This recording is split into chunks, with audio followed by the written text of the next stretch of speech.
Assalamualaikum dan salam sejahtera. Anda bersama saya Hafiz Zaman dalam Niaga Awani. Kita mulakan dengan Bursa Malaysia FBM KLCI dijangka diniagakan mendata minggu ini dengan paras halangan pada 1,600 hingga 1,610 mata. Peserta pasaran akan memantau indeks pengeluaran perindustrian IPP negara pada April yang akan dikeluarkan oleh Jabatan Perangkaan dan Mesyuarat Kadar Dasar Bank Pusat Eropah ECB.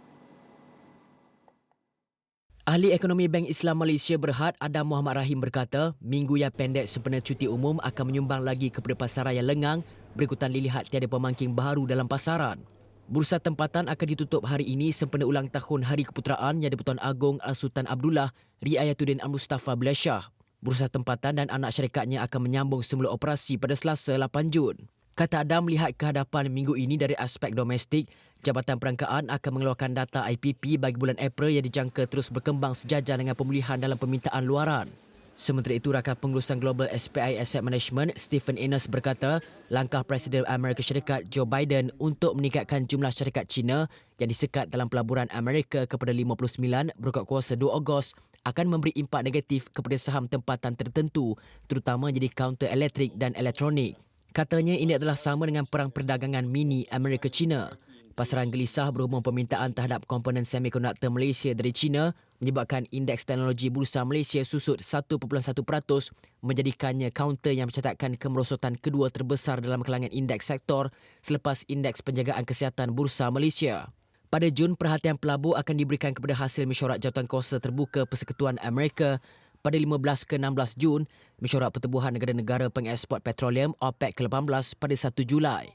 Ini termasuk perincian lanjut mengenai pakej rancangan pemberkasa tambahan dan impak daripada Perintah Kawal Pergerakan PKP penuh dari 1 ke 14 Jun dan keluaran dalam negara kasar KDNK Malaysia.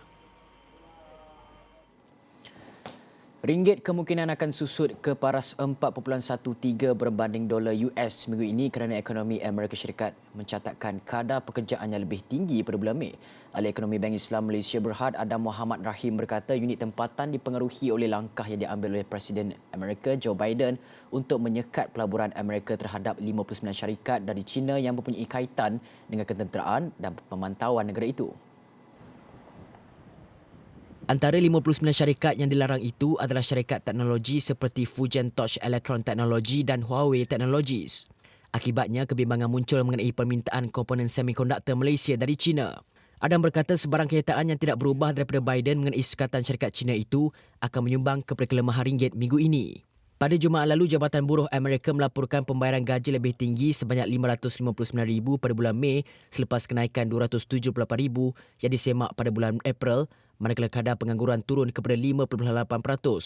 Bagi asas mingguan, ringgit merosot berbanding dolar US kepada 4.12 daripada 4.13 pada minggu sebelumnya. Unit tempatan itu kebanyakannya tinggi berbanding mata wang utama lain. Kontrak niaga hadapan minyak sawit mentah MSM di Bursa Malaysia derivatif diunjurkan diniagakan dengan kecenderungan menurun menjelang sejumlah data yang menggerakkan pasaran akan dikeluarkan minggu ini. Lembaga Minyak Sawit Malaysia MPOB dijangka mengeluarkan data mengenai pengeluaran, stok dan ekspor bagi Mei yang akan mempengaruhi keseluruhan prestasi pasaran. Inventori akhir bulan ini dijangka tinggi menurut pemilik dan pengasas bersama Palm Oil Analytics yang berpangkalan di Singapura, Dr. Satya Barka.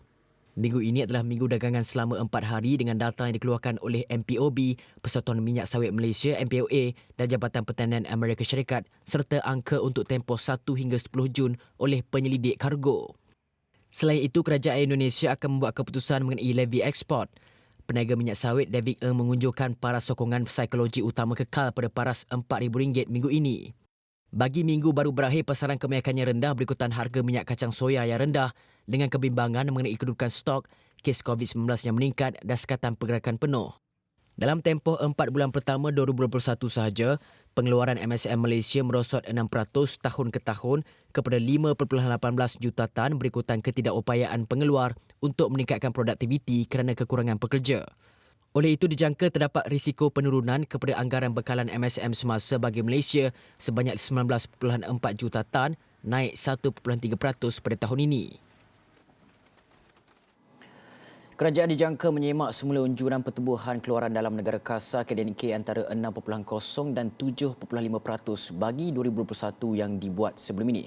Menteri di Jabatan Perdana Menteri Ekonomi Datuk Seri Mustafa Mohamed berkata ini kerana sasaran pertumbuhan KDNK tersebut mungkin tidak dapat dicapai berikutan pelaksanaan Sekatan Pergerakan Penuh pada masa ini.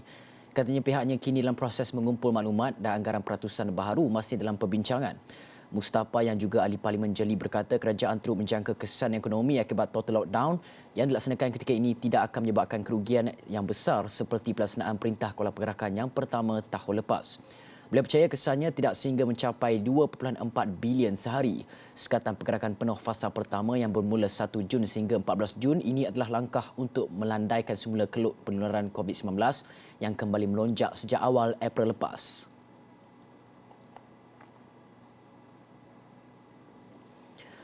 Pernah ditipu beberapa kali sebelum berjaya menubuhkan perniagaan berasaskan seni kaligrafi atau tulisan kad.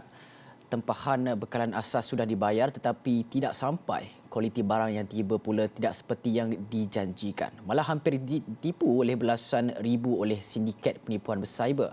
Namun seorang anak muda tempatan, Salman Hamzah bersama beberapa lagi rakan perniagaannya terus gigih membina perniagaan sehingga terbentuknya syarikat Kad Art Enterprise yang kini megah di laman e-dagang. Jelas Salman kerana sifat seni kaligrafi atau tulisan khat sememangnya indah dan mampu menenangkan jiwa jika ditatap. Aura positifnya menjadikan seni ini dekat di mata masyarakat apabila ramai memilihnya sebagai perhiasan kediaman. Berbekalkan modal RM150, usaha jatuh dan bangun syarikatnya membawa perniagaan mereka lebih matang dan terus berjaya dengan menggunakan konsep rahsia gantung frame tanpa tepuk dinding.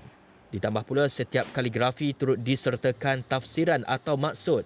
Kesan pandemik COVID-19 dan pelaksanaan Perintah Kawalan Pergerakan berfasa secara tidak langsung membawa perniagaan mereka laris. Kerana penggunaan teknologi digital atau e-dagang kini adalah sebagai satu keperluan dan bukan lagi pilihan. Dan kami mula naik sedikit demi sedikit dan fasa kita punya naik ini apabila kita mula membantu customer dengan lebih jelas, iaitu kami membantu menyelesaikan masalah pelanggan yang ingin hias rumah tanpa tepuk dinding, dan apabila kami cuba membuka peluang kepada sesiapa yang ingin peluang pendapatan bersama-sama kami secara percuma. Hard Art turut mewujudkan rangkaian rakan niaga melalui sistem dropship bertujuan membuka peluang perniagaan tanpa modal, terutamanya bagi mereka yang ingin menjana pendapatan sampingan atau tetap. Dalam tempoh lockdown ini, of course, semestinya 100% kami fokus kepada media sosial, antaranya Facebook, dan antara di Facebook ini kami seringkali membuat live dan posting-posting sharing.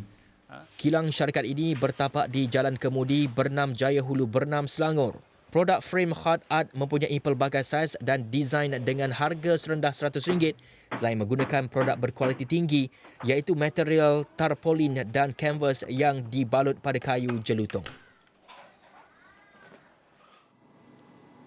Kita berehat seketika, kembali selepas ini.